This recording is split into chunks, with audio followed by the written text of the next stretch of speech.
Hello दोस्तों, स्वागत है आपका द स्टडी अड्डा पर। और आज हम सीडीपी क्लास 4 के लिए आ गए हैं। इसमें प्रीवियस ईयर क्वेश्चंस की जो है 3 क्लासेस आप देख सकते हैं हमारी जो है चैनल पर द स्टडी अड्डा पर। उसकी प्लेलिस्ट बन चुकी है तो आप उस पर चेक कर सकते हैं।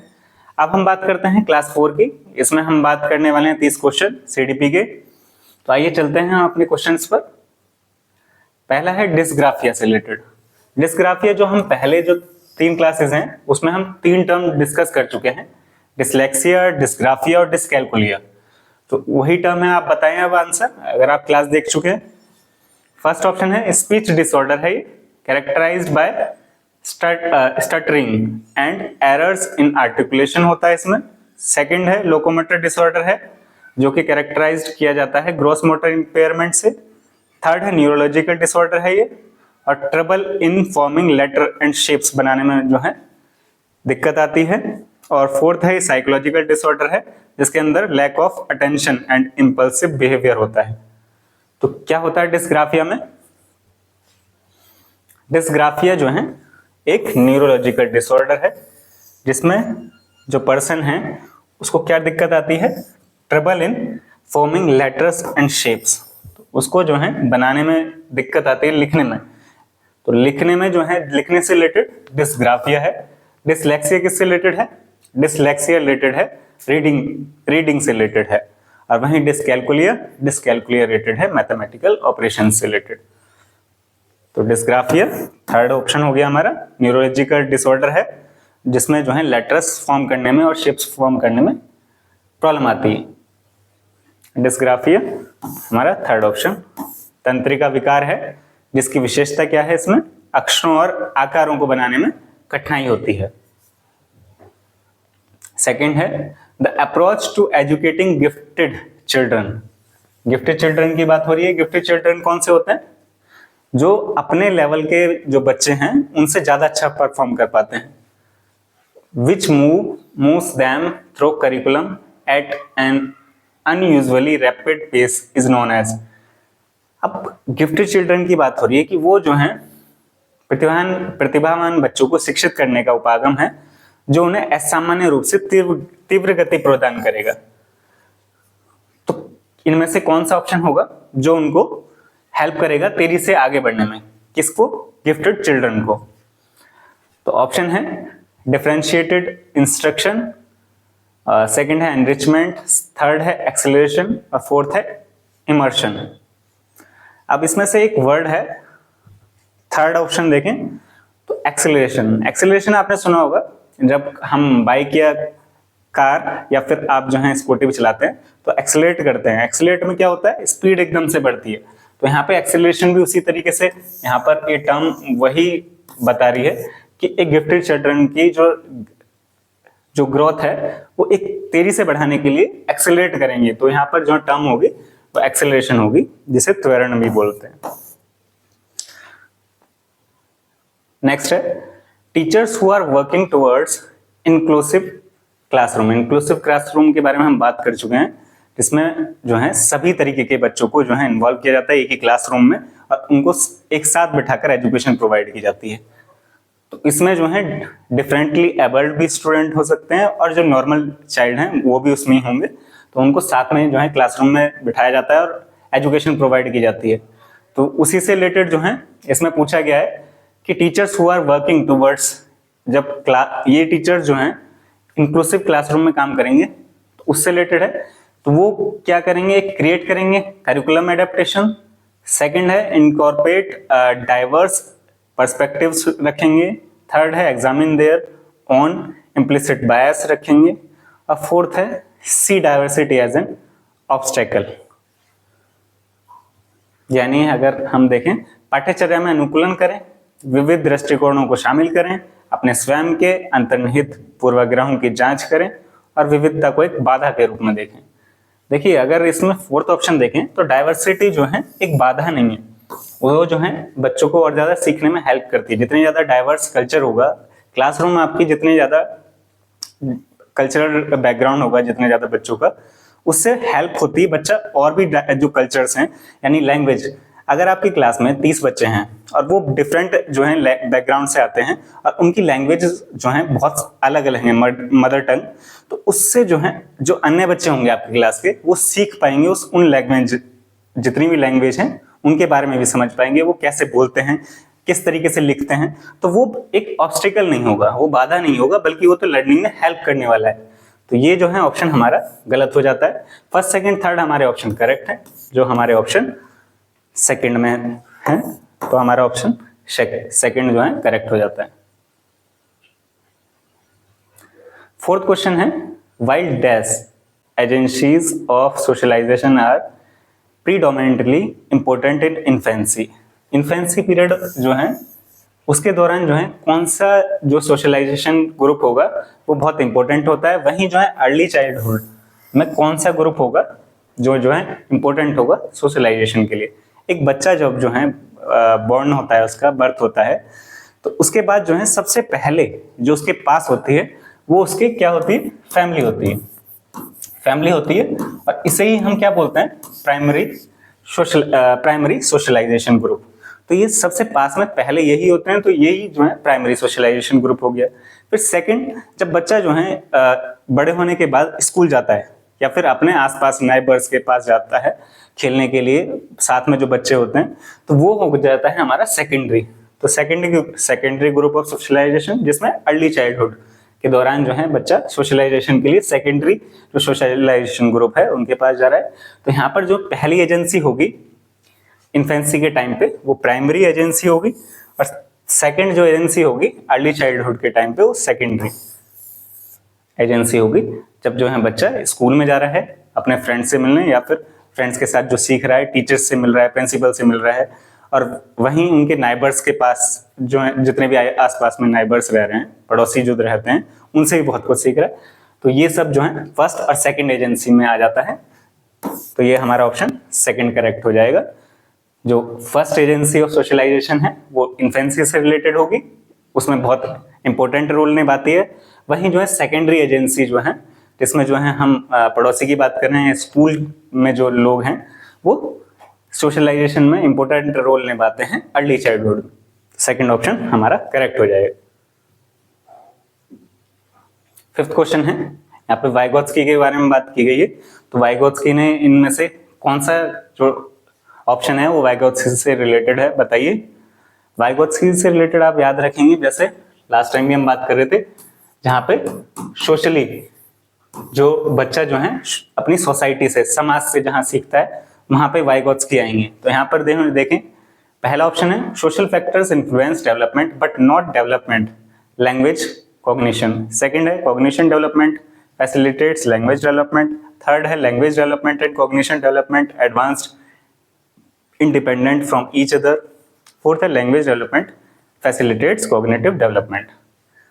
तो वाइगोत्स्की ने इनमें से कौन सी जो है पॉइंट उनसे रिलेटेड है, बताइए। तो वाइगोत्स्की यहाँ पे जो है बात करते हैं लैंग्वेज डेवलपमेंट जो होता है वो कॉग्निटिव डेवलपमेंट पे भी फैसिलिटेट करता है, यानी भाषा विकास जो है हमारा संज्ञानात्मक विकास को सुगम बनाता है। तो अगर हमारा भाषा का विकास हो जाएगा तो उससे जो है हमारा संज्ञानात्मक विकास पर भी असर पड़ेगा और उसमें जो है हेल्प मिलेगी हमें। तो भाषा का विकास सबसे पहले इंपॉर्टेंट होता है। बच्चे जब शुरू में बर्थ के बाद धीरे धीरे भाषा का विकास होता है, उसके बाद ही जब स्कूल जाता है उसका संज्ञानात्मक विकास धीरे धीरे बढ़ता जाता है। तो सबसे इंपॉर्टेंट इसमें रोल निभाता है उसकी भाषा। तो हमारा यहाँ पे ऑप्शन फोर्थ करेक्ट हो जाएगा। At which level of Lawrence Kohlberg's moral reasoning do children typically believe that pupils should live up to the expectations of society and behave in a good ways? तो Kohlberg की तीन level की बात करते हैं, conventional, pre conventional और post conventional. ये तीनों जो है बात कर रहे हैं कॉलबर्ग। तो फोर्थ तो है नहीं, ये तो इनकरेक्ट हो गया। प्री ऑपरेशनल स्टेज की कौन बात कर रहे हैं, पियाजे बात कर रहे हैं। तो तीन ऑप्शन में से कौन सा करेक्ट होगा, जिसमें बात कर रहे हैं कॉलबर्ग कि बच्चा जो है बिहेव करेगा, जो सोसाइटी की एक्सपेक्टेशन है उसमें किस तरीके से जो है गुड बिहेव करना है। तो बताइए कौन सा इसमें से बेस्ट होगा।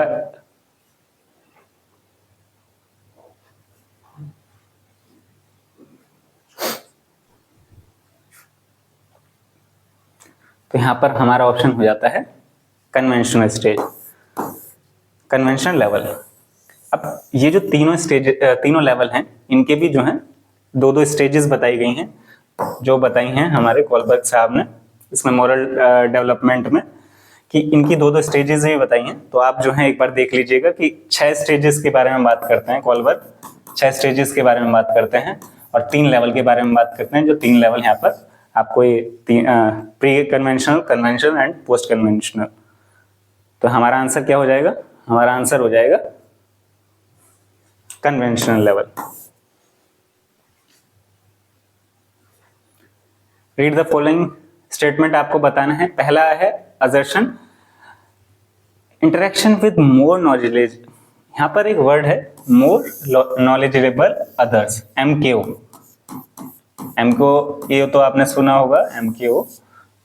इसमें बात हो रही है, अगर आप जो है कहीं आप कोई प्रॉब्लम सॉल्व कर रहे हैं पर आपसे सॉल्व नहीं हो रही है, तो आपके पीयर्स जो यानी आपके फ्रेंड्स हैं, उनको आपसे थोड़ा ज्यादा आता है, वो टॉपिक समझ में आ गया है, तो आप उनसे पूछ सकते हैं, आपके टीचर्स से पूछ सकते हैं, आपके पेरेंट्स से, जो उससे आपसे ज्यादा जानते हो उस टॉपिक को। तो वही है मोर नॉलेजेबल अदर्स।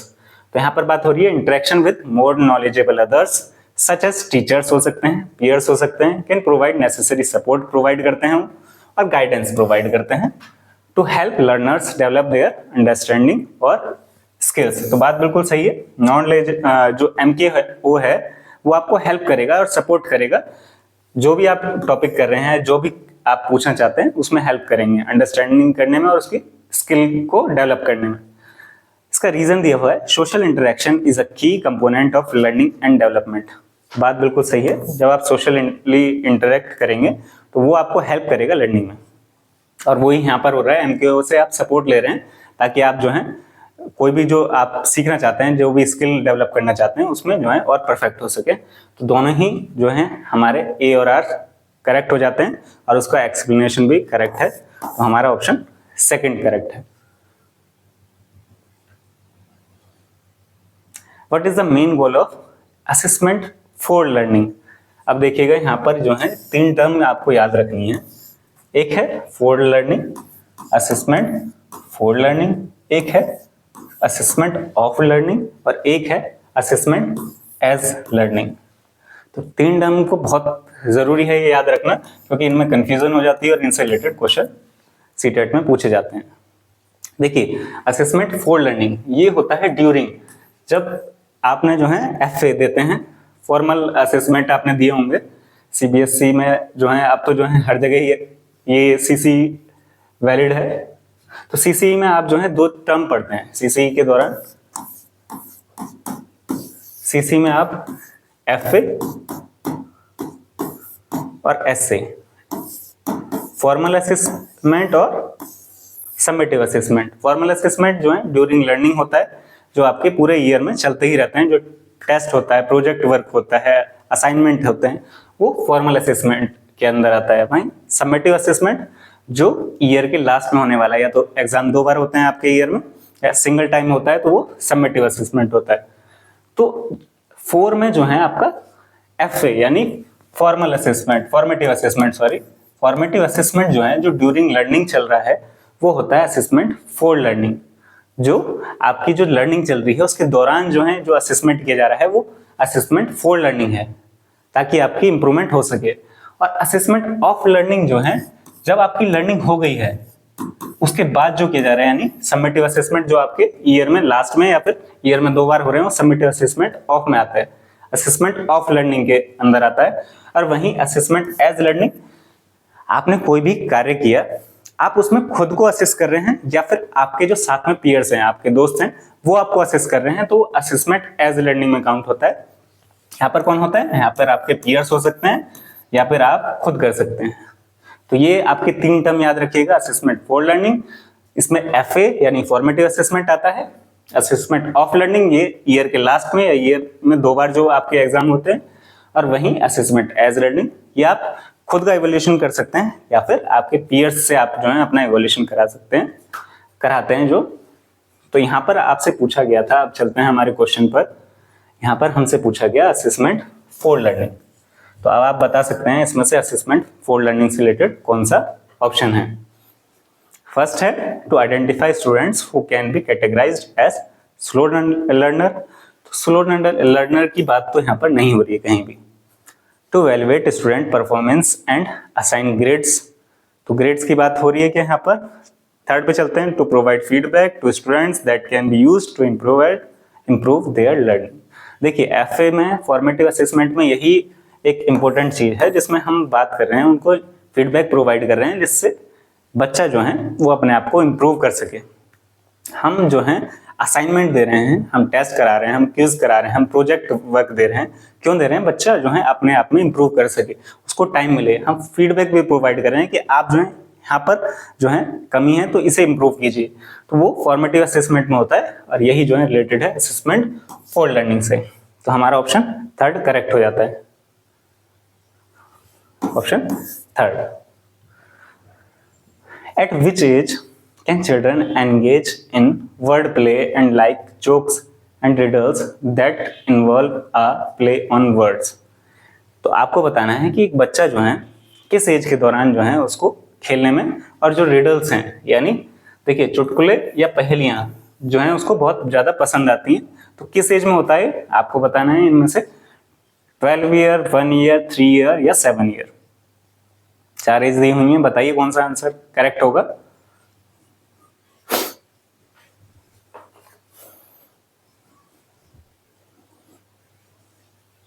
तो यहां पर हमारा ऑप्शन जो है 4 यानी 7 ईयर्स में। देखिए एक पहेली है, जैसे चौकी पर खड़ी थी एक रानी, सिर पर आग और बदन पर पानी। तो अब आप जो है इसका कमेंट में आंसर बता सकते हैं कि इसका जो है आंसर क्या होगा। चौकी पर बैठी थी एक रानी, सिर पर आग और बदन पर पानी। बहुत लोग समझ भी गए होंगे इसका जो है आंसर क्या है, तो आप कमेंट में बताइएगा। आपको भी शायद पसंद आए क्योंकि आप जो है 7 ईयर्स में बच्चों को पसंद आती है, इससे जो है हम कोरिलेट करके पढ़ाने में हेल्प मिलती है। पर बच्चे जो है अब हम बड़े भी हो गए हैं पर हमें जो है पहेलियों में अभी भी मजा आता है। तो आप बताइएगा इसका आंसर। तो ये जो है 7 ईयर हमारा बिल्कुल करेक्ट आंसर होगा। आप जो है बुक्स भी देख सकते हैं, एनसीईआरटी की बुक्स में भी जो है इसी तरीके से इंटरेक्टिव वे में जो है समझाया हुआ होता है ताकि बच्चा जो है इन्वॉल्व हो सके, उससे जो है सीख सके। वहां पर जो है बहुत सारे खेल भी दिए होते हैं बीच बीच में जो एनसीईआरटी की बुक्स में। आइए चलते हैं हम नेक्स्ट क्वेश्चन पे। कैरोल गिलिगन, इनके बारे में हम बात कर चुके हैं पिछले जो क्वेश्चंस में। इन्होंने जो है क्रिटिसाइज किया कॉलबर्ग की थ्योरी को। तो किस बेसिस पे क्रिटिसाइज किया था मोरल डेवलपमेंट की कॉलबर्ग की थ्योरी को, तो बताइए इनमें से कौन सा ऑप्शन होगा। 4 ऑप्शन दिए गए हैं। From a social cognitive perspective से इन्होंने किया था, उन्होंने क्रिटिसाइज। सेकंड है from a feminist perspective. Third है for not giving adequate importance to genetic factors. और फोर्थ है for using case study as a research method. देखिए इन्होंने जो है कॉलबर्ग की थ्योरी को जो है क्रिटिसाइज क्यों किया, क्योंकि इसमें फेमिनिस्ट पर्सपेक्टिव के थ्रू, क्योंकि इसमें जो है कॉलबर्ग ने बॉयज को ज्यादा सुपीरियर बताया गर्ल्स से। तो यहाँ पर जो है इसी बेसिस पे जो है कैरोल गिलिगन है, इन्होंने क्रिटिसाइज किया कॉलबर्ग की मोरल डेवलपमेंट की थ्योरी को। तो याद रखिएगा फेमिनिस्ट पर्सपेक्टिव था इसमें, नारीवादी दृष्टिकोण से। नेक्स्ट क्वेश्चन है हमारा, one of the main characteristics of pre operational. देखिए प्री ऑपरेशनल किसके से रिलेटेड है, ये जीन पियाजे से रिलेटेड है। Is which refer to the tendency to focus on one aspect of a situation and neglect others. आपको बताना है जीन पियाजे की जो कौन सी जो है स्टेज है प्री ऑपरेशनल स्टेज में जब होता है बच्चा। तो जीन पियाजे जो है इसमें बात कर रहे हैं कि बच्चा जो है वन एस्पेक्ट पे ही ध्यान देता है और अदर को जो है नेग्लेक्ट कर देता है। तो इनमें से कौन सी जो है टर्म है इससे रिलेटेड, जो है लास्ट ही पेपर में हमने अगर थर्ड वाला पेपर आप चेक करेंगे उसमें हमने बात की थी इसी से रिलेटेड उन्हीं क्वेश्चंस में। तो वहां ये था सेंट्रलाइजेशन, सेंट्रेशन में जो है बच्चा जो है एक एस्पेक्ट को जो है उसी सिचुएशन को जो है याद रखता है और फोकस करता है और अदर को नेग्लेक्ट कर देता है। ये प्री ऑपरेशन स्टेज है। और यही जो है नेक्स्ट स्टेज पर जब जाता है, नेक्स्ट स्टेज कौन सी है पियाजे की, वो है कंक्रीट ऑपरेशनल स्टेज। तो उसमें जो है वो डाइवर्स जो पर्सपेक्टिव्स हैं उस पर ध्यान देता है। तो यहाँ पर सिर्फ एक ही एस्पेक्ट को ध्यान में रखता है। नेक्स्ट क्वेश्चन है हमारा, इन अर्ली चाइल्डहुड जो ग्रोथ है डैश एंड थिंकिंग इज, तो ये जो है आपको फिल इन द ब्लैंक्स दिए हुए हैं, आपको फिल करना है कि अर्ली चाइल्डहुड में जो ग्रोथ है वो किस तरह की है और थिंकिंग जो है वो किससे रिलेटेड है, और वो जो मिडिल चाइल्डहुड है उसमें ग्रोथ और थिंकिंग में क्या चेंजेस आ रहे हैं, तो बताइए।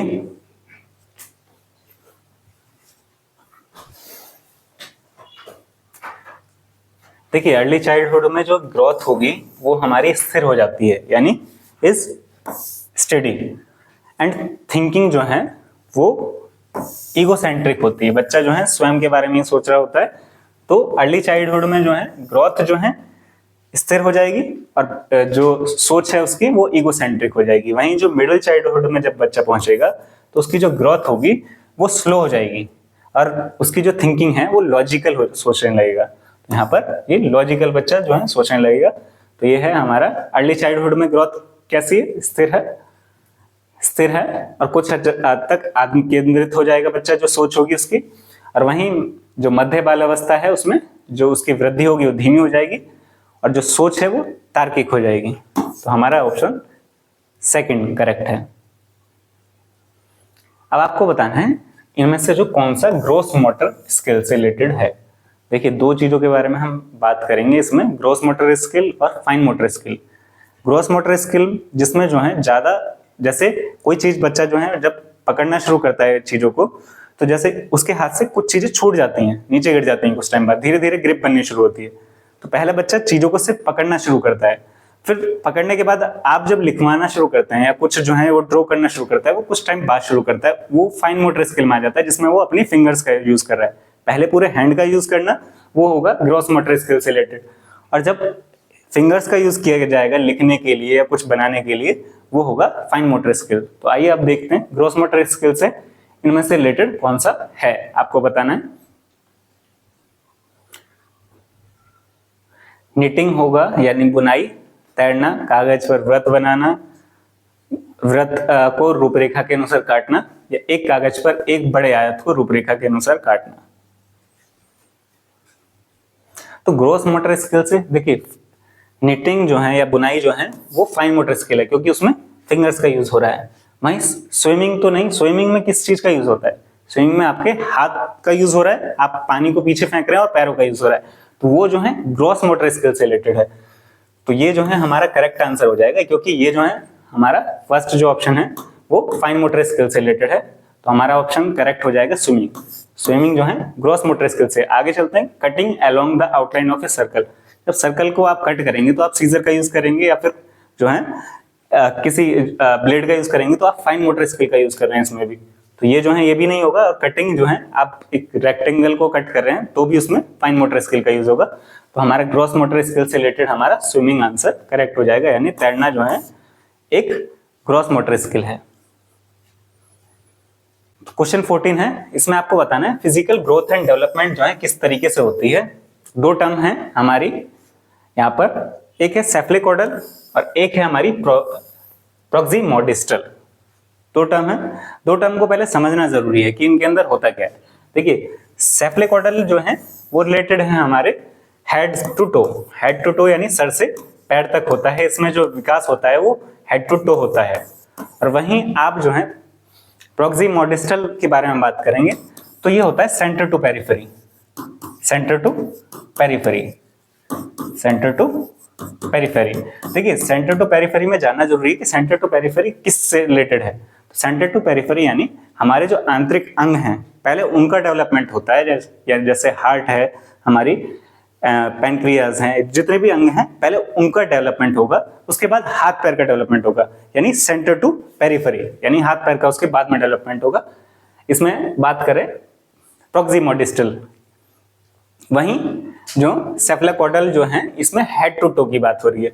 तो यहाँ पर दो ऑप्शन है। अब इसमें बात करेंगे ये टॉप टू डाउन होती है या फिर प्रोक्सिमोडिस्टल टॉप टू डाउन होती है। अभी हमने बात की टॉप टू डाउन, तो जो है सेफ्लिकोइडल है, तो हमारा सेकंड ऑप्शन करेक्ट हो जाता है। तो फिजिकल ग्रोथ एंड डेवलपमेंट किस तरीके से होता है, सेफलिकॉर्डल यानी टॉप टू डाउन होता है, और प्रॉक्सिमोडिस्टल यानी इनर टू आउटर होता है। तो यही हमारा करेक्ट आंसर होगा। दोनों टर्म को याद रखिएगा, बहुत इंपॉर्टेंट है, सीटेट के एग्जाम में बार बार पूछी जा रही है टर्म, तो आप याद रखिएगा। क्वेश्चन 15 है यहाँ पे हावर्ड गार्डनर से रिलेटेड बहुत सारे क्वेश्चन पूछे जा रहे हैं लास्ट पेपर में, तो याद रखिएगा। इन्होंने बात की है मल्टीपल इंटेलिजेंस। एक जनरल इंटेलिजेंस थी जिसमें हम जनरली मान लेते थे कि इंटेलिजेंस एक जनरल टर्म है, पर इन्होंने बात की कि इंटेलिजेंस जो है जनरल नहीं है, उन्होंने उसे डिवाइड किया। कितने टाइप्स में? 8 टाइप्स के इंटेलिजेंस के बारे में बात कर रहे हैं। तो ये बात कर रहे हैं, आप पूछ रहे हैं कि एक फिलोसफर के पास कौन सी टाइप की इंटेलिजेंस होगी और वहीं स्कल्प्टर के पास किस टाइप की इंटेलिजेंस होगी। तो आपको बताना है इनमें से दोनों के पास किस तरीके की इंटेलिजेंस होगी। देखिए पहला ऑप्शन देखें तो पहले जो है लिंग्विस्टिक यानी भाषा ही से रिलेटेड है, भाषा से रिलेटेड तो फिलोसफर से रिलेटेड नहीं होगी। और इंटरपर्सनल और इंट्रापर्सनल दो वर्ड हैं। इंटरपर्सनल यानी जब जो है हम आइडियाज जो शेयर कर रहे हैं किसी और के साथ, वो इंटरपर्सनल के अंदर आता है, जिसमें हम बातचीत कर रहे हैं। तो इंटरपर्सनल में जो है हम बात कर रहे हैं किसी और से बात कर रहे हैं, जो आइडिया शेयर कर रहे हैं, और वहीं इंट्रापर्सनल जो है वो स्वयं से रिलेटेड हो गया। तो फिलोसफर जो हैं जो अपनी कोई भी दार्शनिक जो है अपना जो एक आइडिया बनाते हैं, उनका जो उससे रिलेटेड जो भी अपनी चीजें बनाते हैं, वो दार्शनिक जो है स्वयं सोचकर किसी भी चीज पर गहन चिंतन कर तो ये अपने आप से जो है जो सोच रहे हैं वो इंट्रापर्सनल हो गया। स्पेशल यानी जो है वर्ल्ड में जो चीजें हैं, स्थान के बारे में या किसी शेप के बारे में जानकारी, ये सब जो है स्पेशल। तो स्कल्पचर यानी मूर्तिकार जो है उसे जो है जो चीजें हैं, जो शेप है, उसकी नॉलेज है, तो वो जो है स्पेशल से रिलेटेड हो जाता है। तो हमारा ऑप्शन थर्ड। तो स्कल्पटर जो है वो होता है मूर्तिकार, जो है दिक् स्थान के बारे में, और वहीं अंतः व्यक्ति फिलोसफर से रिलेटेड हो गया, दर्शन शास्त्री से रिलेटेड हो गया। तो हावर्ड गार्डनर ने मल्टीपल इंटेलिजेंस की बात की और वो 8 टाइप्स की इंटेलिजेंस की बात कर रहे हैं। एक्सपीरियंशियल लर्निंग जो है किस पे स्ट्रेस देती है, बताइए। एक्सपीरियंशियल लर्निंग इनमें से किस पे स्ट्रेस देती है? वो control of teacher on learning of children. तो टीचर जो है कंट्रोल करेगा, तो बात तो ये गलत हो गई। टीचर जो है लर्निंग को कंट्रोल थोड़ा ना करेगा, वो तो जो है बच्चों को एनकरेज करेगा, एनवायरमेंट ऐसा प्रोवाइड करेगा जिसमें बच्चे जो है खुद कंस्ट्रक्ट करें नॉलेज को। सेकंड है the role of reinforcement in learning. Third है इंपॉर्टेंस ऑफ क्रिटिकल रिफ्लेक्शन, और फोर्थ है learning as a product rather than process. ये हम पहले ही बात कर चुके हैं कि लर्निंग जो है एक प्रोडक्ट नहीं है, वो एक प्रोसेस है। और यहाँ पर इसका उल्टा दिया गया है, तो ये ऑप्शन भी गलत हो जाता है हमारा। तो हमारे पास 2 ऑप्शन बचे, 2 ऑप्शन में से बताएं आप कौन सा करेक्ट होगा। द रोल ऑफ रेन्फोर्समेंट, मतलब इसमें क्या हो रहा है, पुनर्बलन की जो भूमिका है लर्निंग में, वो उस पर स्ट्रेस देता है एक्सपीरियंशियल लर्निंग, या फिर नेक्स्ट है इंपॉर्टेंस ऑफ क्रिटिकल रिफ्लेक्शन। तो हमारा आंसर होगा third, importance of critical reflection.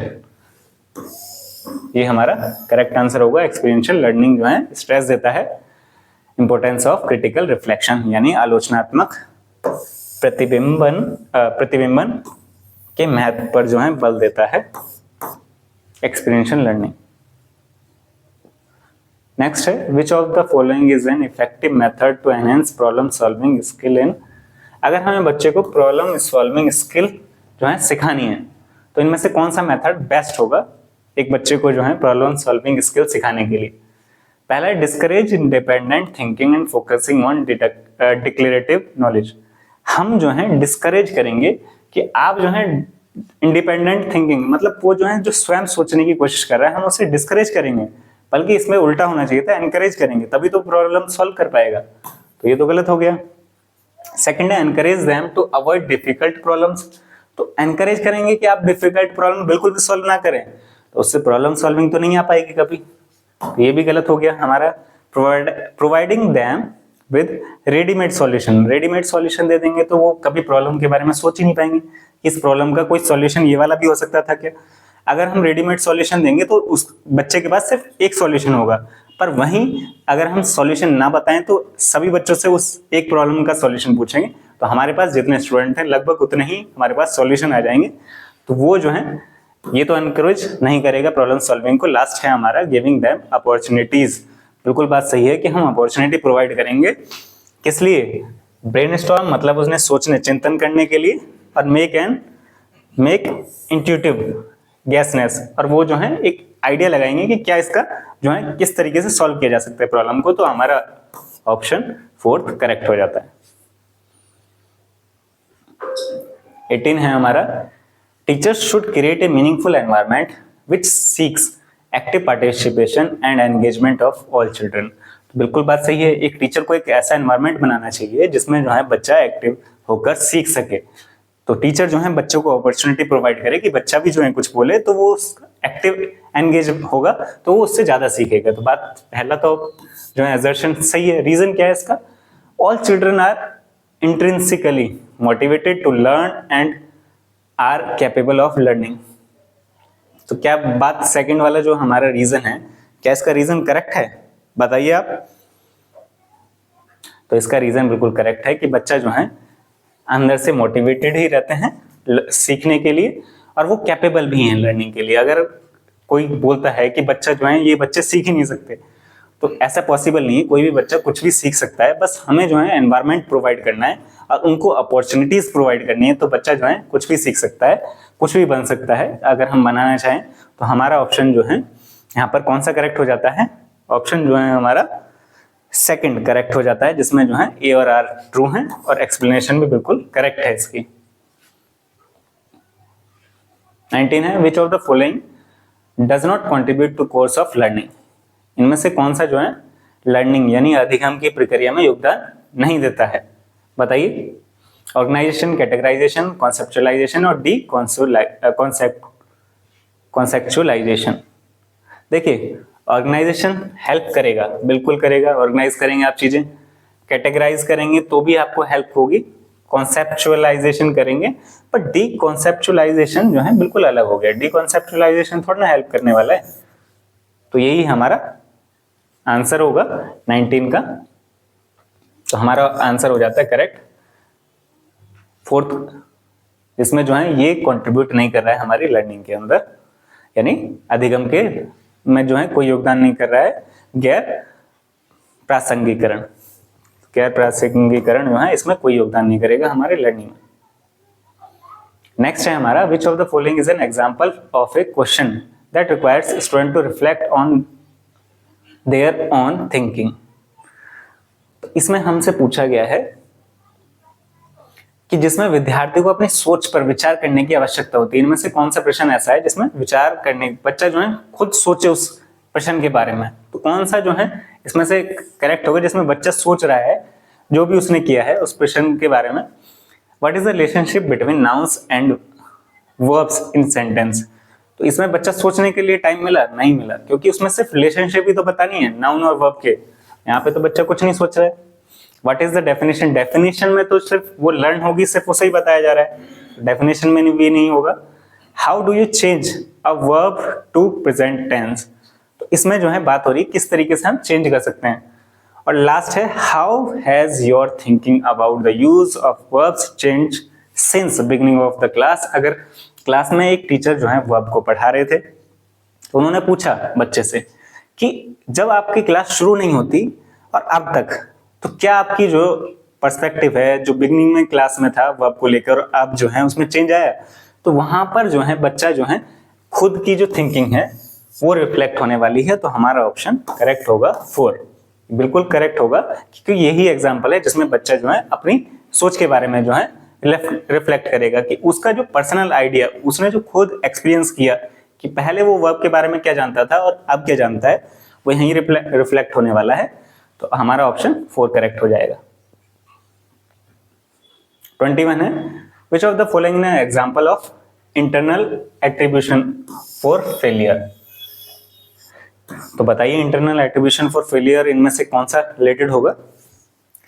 देखिए यहाँ पर जो है कुछ बच्चों को ये टर्म जो है बिल्कुल अलग नहीं लगने वाली है। तो टर्म अगर आपको नहीं समझ में आ रही है तो आप ऑप्शन पे जाइए, सीटेट में जो है पॉजिटिव जो ऑप्शन हो आप उसे भी करेक्ट करेंगे तो आपका आंसर निकल आएगा। जैसे अगर यहाँ पर हम चेक करें, I received a low grade because the teacher is a tough grader. मेरे जो मार्क्स हैं वो कम आए क्योंकि टीचर ने जो है जो चेक किया वो बहुत ज्यादा टफ ग्रेडिंग की, तो इसकी वजह से कम आए।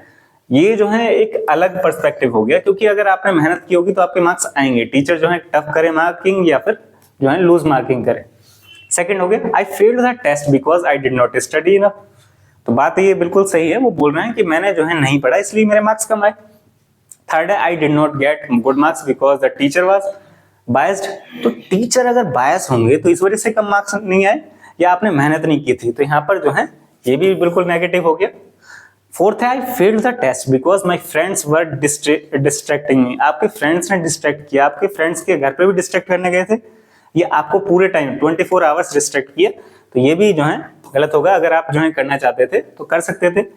तो I failed the test because I did not study enough, तो मैं फेल इसलिए हुआ क्योंकि मैंने जितना इनफ पढ़ना था वो नहीं पढ़ा, तो ये बात बिल्कुल करेक्ट है। तो आप जो है ऑप्शंस के अकॉर्डिंग भी आंसर निकाल सकते हैं कि अगर आपको नहीं पता कि इंटरनल एट्रीब्यूशन फॉर फेलियर ये वर्ड क्या है, इसमें क्या होता है, नहीं पता, तो आप जो है ऑप्शन को देखकर भी आंसर निकाल सकते हैं। सीटेट में जो भी पॉजिटिव आपका आंसर हो आप उसे करेक्ट कर सकते हैं, तो इस तरीके से भी किया जा सकता है। Read the following statement and choose the correct option. पहला है assertion, at a very early age girls is in most cultures across the world choose dolls as toys while boys prefer to play with cars। इसका reason दिया हुआ है, children organize information about what is considered appropriate for a boy or a girl on the basis of what a particular culture expects and behave accordingly। तो यहाँ पे assertion और जो है रीजन जो है दोनों ही करेक्ट हैं। क्यों करेक्ट है?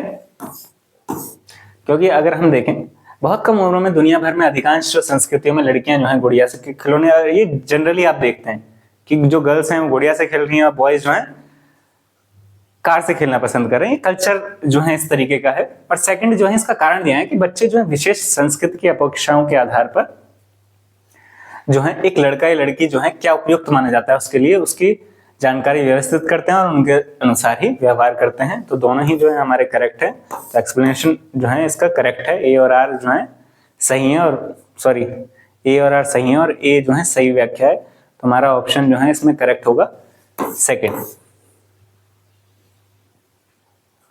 अब वाइगोत्स्की के बारे में पूछा गया है यहाँ पे, प्लेजेस क्या चीज है इनमें से जो बहुत जहां सिग्निफिकेंट रोल है उसका किसमें, development of conceptual abilities among children. तो वाइगोत्स्की किसके बारे में इनमें से बात करते हैं, जो कि बच्चे के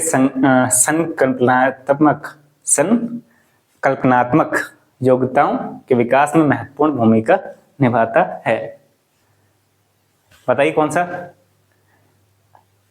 देखिए वाइगोत्स्की को देख के जो है बच्चे जाएंगे सोशल आइसोलेशन, पर सोशल याद रखिए सेकंड वर्ड है आइसोलेशन।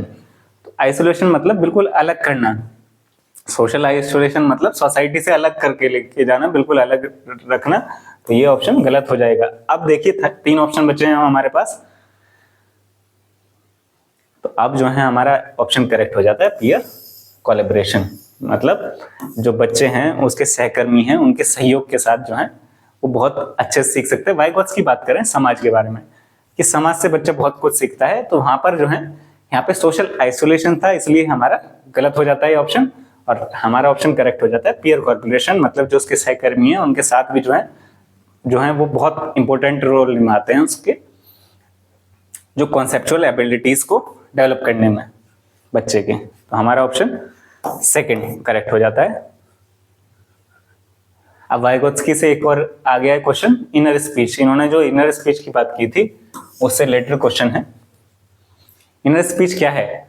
इनर स्पीच है is a way for children to communicate with an imaginary friend. मतलब बच्चे का जो है एक ऐसा फ्रेंड जो उसके पास में है नहीं पर उससे बात कर रहा है, क्या इनर स्पीच उससे रिलेटेड है?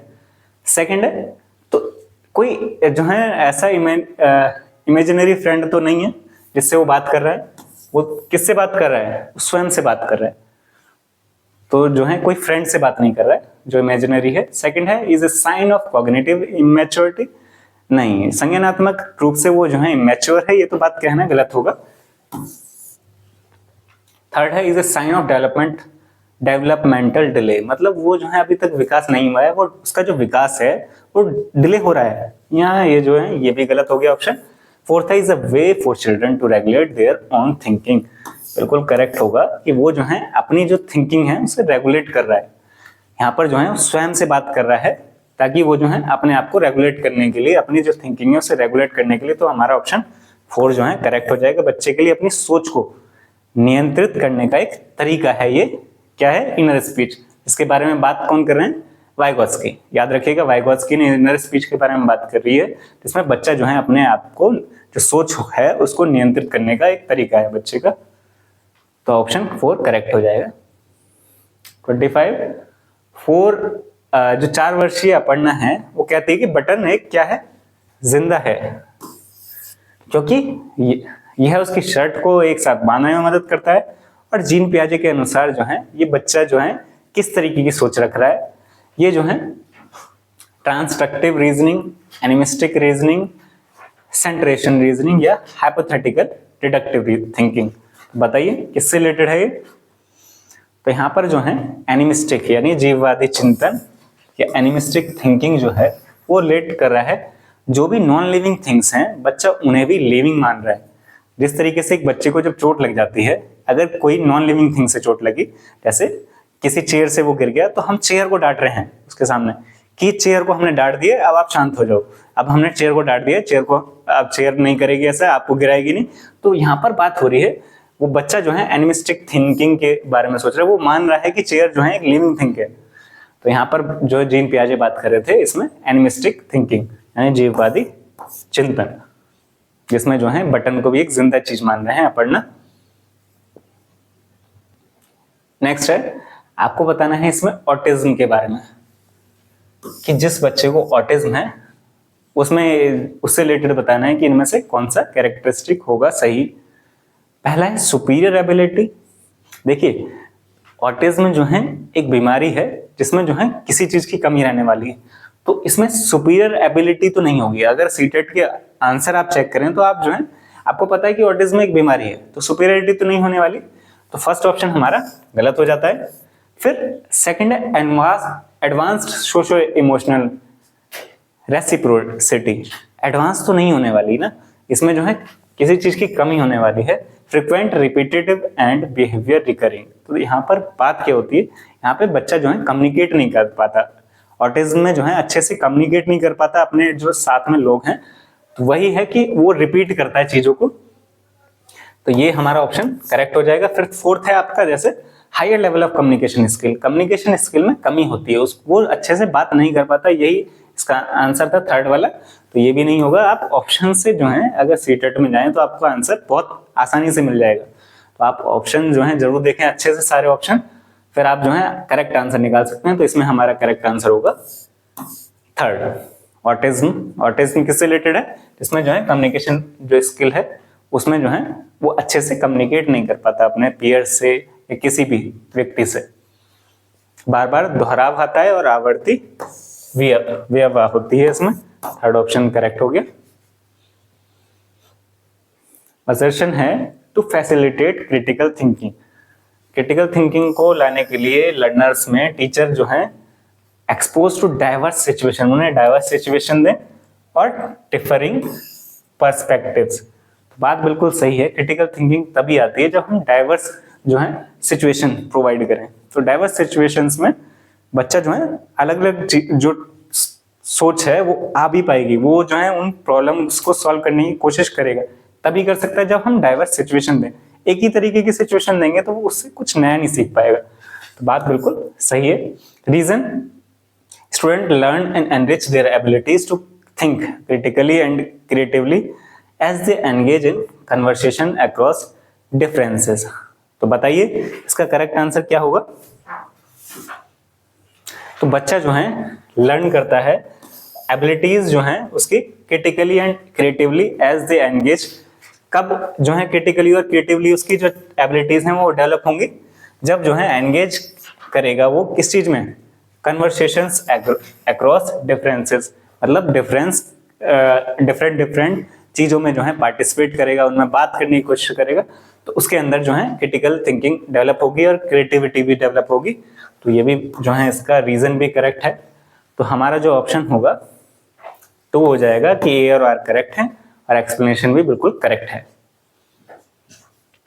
28 प्राइमरी गोल ऑफ लर्निंग। तो लर्निंग का प्राइमरी गोल क्या होना चाहिए बताइए। पहला ऑप्शन है मेमोराइजेशन ऑफ फैक्ट्स, क्या हमें तथ्यों को रटवाना है। तो अगर हम जो है देख रहे हैं, जिसमें हम बात कर रहे हैं बच्चे को जो है हमें बच्चा खुद सीखे, खुद कर सीखने, लर्निंग बाय डूइंग की बात कर रहे हैं, तो रटने की तो बात हो ही नहीं रही है। जो है बच्चों को सीखने के ऊपर जोर देना है ताकि वो खुद करके सीखे, कंस्ट्रक्ट करे नॉलेज को। सेकंड है बिकमिंग एक्सेलेंट एट रोल, वही रोट वाला आ गया फिर दोबारा कि रटने से रिलेटेड आ गया, तो ये वाला भी नहीं होगा। मेमोरी याद करने से रिलेटेड भी नहीं होगा, ना रटने से रिलेटेड होगा। कॉम्पिटिंग विद पियर्स, हमें compete नहीं कराना बच्चे में, खुद जो है उसके अंदर इंप्रूवमेंट होनी चाहिए। compete कराने से जो है वो शायद डिमोटिवेट भी हो सकते हैं बच्चे, और शायद वो लर्निंग छोड़ दे, जो है स्कूल छोड़ सकते हैं बच्चे अगर compete करा रहे हैं और बच्चा जो है मान के बैठा है कि मेरी जो है रैंक जो है सबसे नीचे है क्लास में, तो वो compete ही नहीं करेगा और शायद वो स्कूल जो है छोड़ दे उसके बाद। तो हमें compete नहीं कराना है, हमें उनकी लर्निंग को इम्प्रूव करना है। तो ये जो है प्राइमरी गोल नहीं हो सकता कभी भी लर्निंग का कंपटीशन कराने का। फोर्थ है डेवलपमेंट ऑफ क्रिटिकल थिंकिंग। बिल्कुल, समाज में जो है अगर बच्चे को आगे समाज में ही जाना है तो हम उनकी क्रिटिकल थिंकिंग को डेवलप करेंगे, ताकि जो समाज में जो चीजें हैं वो उन पर क्रिटिकली थिंक यानी सोच कर उसके बाद चिंतन कर कर उसके बाद जो है उसका सोल्यूशन निकाले, या अपने जो निजी जीवन है उसमें भी क्रिटिकल थिंकिंग का यूज कर सके। तो हमारा समालोचनात्मक चिंतन का विकास करना है, प्राइमरी गोल ऑफ लर्निंग। 29 है children learn more effectively if concept proceed from. अगर कोई भी कॉन्सेप्ट एक टीचर को सिखाना है तो उसे कहाँ से शुरू करना चाहिए जिससे जो बच्चा है वो अच्छे से सीख सके। तो कहाँ से शुरू करना चाहिए, यहाँ पर 4 ऑप्शन दिए हुए हैं। अगर जनरली हम देखें तो अगर एक बच्चे को नॉर्मल कोई चीज सिखानी है तो हम उसमें प्रीवियस नॉलेज चेक करते हैं कि बच्चे को कितना आता है, और उसे जो है एक हॉल मतलब एक बड़े तरीके से जो पूरा कॉन्सेप्ट है पहले उसके बारे में जनरल चीजें इंट्रोड्यूस करते हैं, और फिर हम स्पेसिफिक चलते हैं कि उसके बारे में डीप एक्सप्लेनेशन देते हैं। तो हम जनरल टू स्पेसिफिक चलते हैं, और जनरल टू स्पेसिफिक आपको जो है यहाँ पर एग्जाम कौन सा ऑप्शन है हमारा, आप देखकर बताइए। जेनरिक नहीं है, यहां पर होगा जनरल। तो जनरल टू स्पेसिफिक होगा, पहले हम जो है उस जनरल उसका जो इंट्रोडक्शन है पहले वो प्रोवाइड करेंगे, फिर हम स्पेसिफिक चीज पे चलने वाले हैं। तो हमारा फर्स्ट ऑप्शन करेक्ट हो जाएगा। लास्ट क्वेश्चन है variability in learning styles of students. जो वेरिएबिलिटी है यानी विद्यार्थियों की सीखने की जो शैलियों में विविधता क्यों होती है, जो एक प्रत्येक विद्यार्थी है उसके अंदर इंडिविजुअल डिफरेंसेस होते हैं, इसी वजह से उसका सीखने का तरीका हर किसी का अलग होता है। जैसे पढ़ने की टाइमिंग भी आप सभी में अलग अलग होगी, कुछ बच्चे जो है रात में पढ़ना अच्छा समझते हैं, कुछ मॉर्निंग में जल्दी उठकर पढ़ना, कुछ आफ्टरनून में पढ़ना पसंद करते हैं, कुछ इवनिंग में। हर किसी का लर्निंग कोई भी चीज जो सीखने का तरीका है वो अलग हो सकता है। तो यहाँ पर उसी के बारे में पूछा है कि एक बच्चे का ये क्यों अलग होता है। Should be valued and seen. अब ये जो वेरिएबिलिटीज हैं इसे किस तरीके से देखना चाहिए। Should be valued and seen as a reflection of human diversity. तो बात जो है सेकंड है should be ignored and attempts should be made to bring uniformity in learning styles. Second जो ऑप्शन किया है कि इसमें इग्नोर कर देना चाहिए ये जो हमारे इंडिविजुअल डिफरेंसेस है, तो इग्नोर तो नहीं करना चाहिए, इसको याद रखकर इसी को ही जो है एक बेस मानकर इसके अकॉर्डिंग ही पढ़ाना चाहिए। तो ये तो बात बिल्कुल गलत हो गई। Should not be taken into the consideration. हम इसे ध्यान ही ना दें इस बात पर कि कोई भी बच्चा जो है अलग अलग तरीके से सीखता है, तो ये भी बात गलत हो गई। और should be seen as a barrier.